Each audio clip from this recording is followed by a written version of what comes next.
તો રાજકોટમાં સાંઢિયા પુલના ઉદ્ઘાટન પહેલા પુલ પર કોર્પોરેશન દ્વારા હેપી સ્ટ્રીટનું આયોજન કરાયું। હેપી સ્ટ્રીટમાં મોજ કરવા શહેરીજનો ઉમટી પડ્યા। નાના ભૂલકાઓ અને યુવાનોએ વિવિધ ગેમ્સ રમીને મોજ માણી। લીંબુ ચમચી, સાપસીડી, કોથળા દોડ, લૂડો સહિતના રસ્સાખેંચ સહિતની વિવિધ રમતો રમીને શહેરીજનોએ રંગ રાખ્યો। નાયબ મુખ્યમંત્રી હર્ષ સંઘવી ઉદ્ઘાટન કરે તે પહેલા શહેરીજનોએ સાંઢિયા પુલ પર માણ્યો ભરપૂર આનંદ। અહીં અનેકો વિવાદો બાદ સાંઢિયા પુલ શરૂ થતા હજારો લોકોને હાશકારો થયો।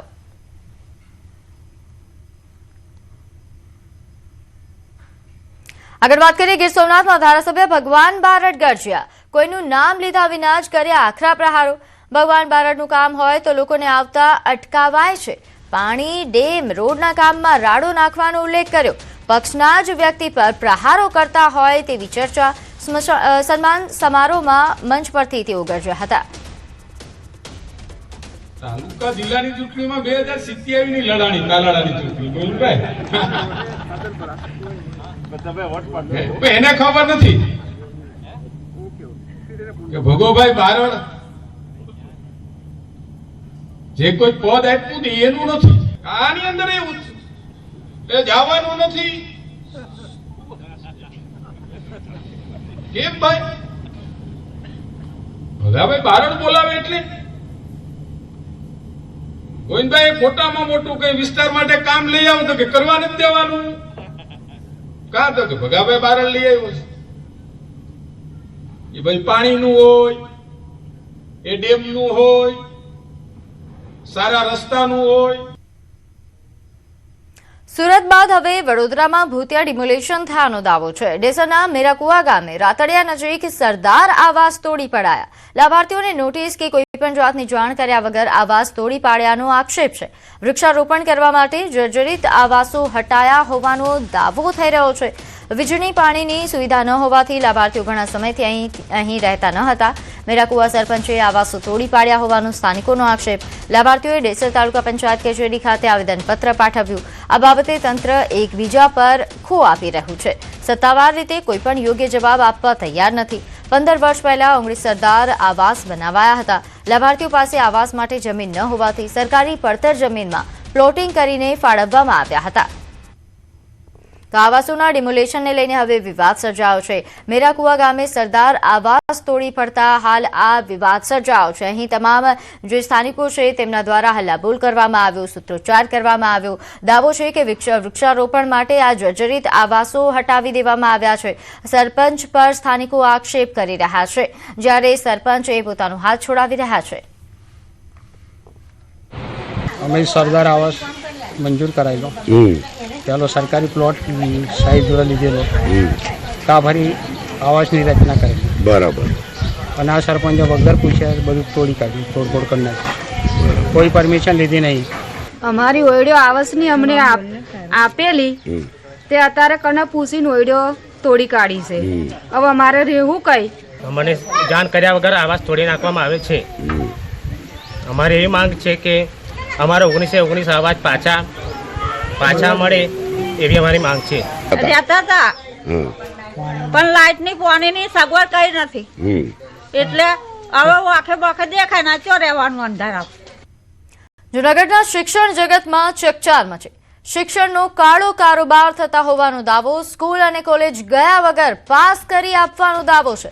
ફક્ત પરીક્ષા આપવા જવાનું અને ત્યાં પણ માઇક્રો કોપીથી પેપર ભરી આપવાનો દાવો। જોશીપુરામાં આવેલ મેરીગોલ્ડ એપાર્ટમેન્ટમાં ગુજરાત એજ્યુકેશન નામની ઓફિસનો વિડીયો વાયરલ થઈ રહ્યો છે।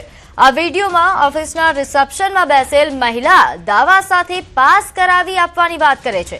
મહિલાનો વિડીયો સામે આવતા પોલીસ પહોંચી। ઓફિસમાંથી અસંખ્ય વિદ્યાર્થીઓના ડોક્યુમેન્ટ્સ મળી આવ્યા છે। અનેક યુનિવર્સિટીના ફોર્મ્સ, ડોક્યુમેન્ટ પણ મળી આવ્યા છે। ક્રાઇમ બ્રાન્ચ દ્વારા ડોક્યુમેન્ટની ચકાસણી કરાઈ।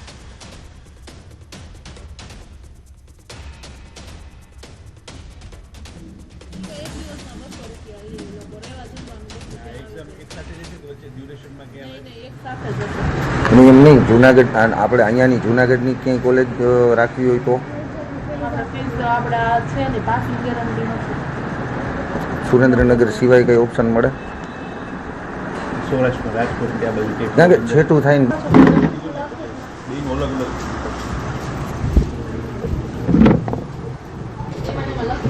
ઈ ખાલી એની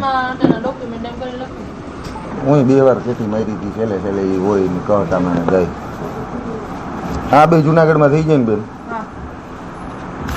એટલે જુનાગઢની આજુબાજુમાં સેન્ટર આવે મંથલી સાપુર ટૂંકમાં 10માના 22 CBSE બરોબર CBSE બોર્ડ અને 12માના આર્ટ્સ કોમર્સ સાયન્સ કરવું હોય તો 35. આ સમગ્ર મામલે નરસિંહ મહેતા યુનિવર્સિટીના કુલપતિનું નિવેદન. કુલપતિ પ્રતાપસિંહ ચૌહાણનું નિવેદન, અમારી યુનિવર્સિટીમાં નિયમ અનુસાર આવી કોઈ એજન્ટ પ્રથા સક્રિય નથી. જે કોઈ પણ યુનિવર્સિટીના નામે ઉચ્ચાપાત કરતા હશે તેના વિરુદ્ધ સખત કાર્યવાહી કરીશું. અમારા ધ્યાને કોઈ પણ ફરિયાદ આવશે તો અમે પણ દરોડા કરીશું. કુલપતિએ વિદ્યાર્થીઓને વિકાસ પોર્ટલ પર પ્રક્રિયા મારફત જ એડમિશન લેવા માટે અપીલ કરી છે. અમારા ધ્યાનમાં આવા કોઈ નામ 2-3 મને કીધા છે કે આવું એક નામ છે અને એ વિદ્યાર્થી પાસેથી એની ઓડિયો ક્લિપ મેં સાંભળી છે.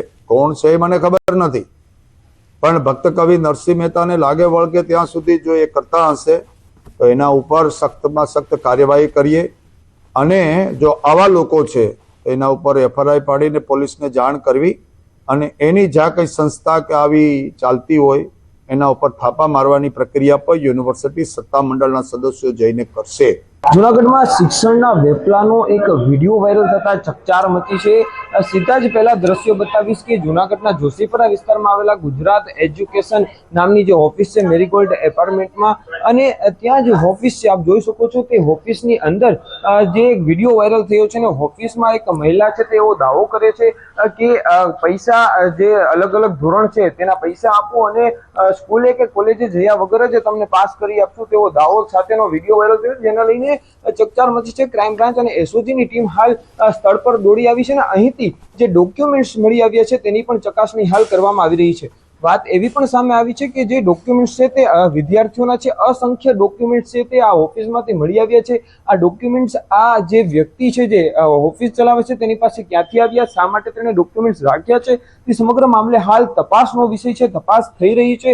LCB અને SOGની જે ટેકનિકલ ટીમો છે તે પણ અહીં પહોંચી છે અને હાલ ઓફિસની અંદર જે સર્ચ કરી રહ્યા છે એ પણ દ્રશ્યો બતાવીશ કે જે ઓફિસમાં સર્ચ ચાલી રહ્યું છે, જે ડોક્યુમેન્ટ્સ છે તેની ચકાસણી કરવામાં આવી રહી છે, જે ઓફિસનો સંચાલક છે તેની પૂછપરછ કરવામાં આવી રહી છે. એટલે કે જે દાવો કરવામાં આવ્યો છે, એક વિડીયો વાયરલ થયો છે કે પૈસા આટલા થશે, ધોરણ 10ના ધોરણ 12ના આટલા પૈસા અને કોલેજ માટે આટલા પૈસા, અને આપ કોલેજે કે સ્કૂલે જયા વગર જ તમને પાસ કરી આપવામાં આવશે અને ત્યાં પરીક્ષા દેવા જશો તો તમને માઇક્રો જે કોપી આવે છે તે આપવામાં આવશે, તેમાંથી જ તમારે પેપર ભરવાનું છે. આ દાવા સાથેનો વિડીયો વાયરલ થતા હાલ પોલીસની ટીમો કામે લાગી છે. બીજી તરફ નરસિંહ મહેતા યુનિવર્સિટીના કુલપતિનું નિવેદન સામે આવ્યું છે.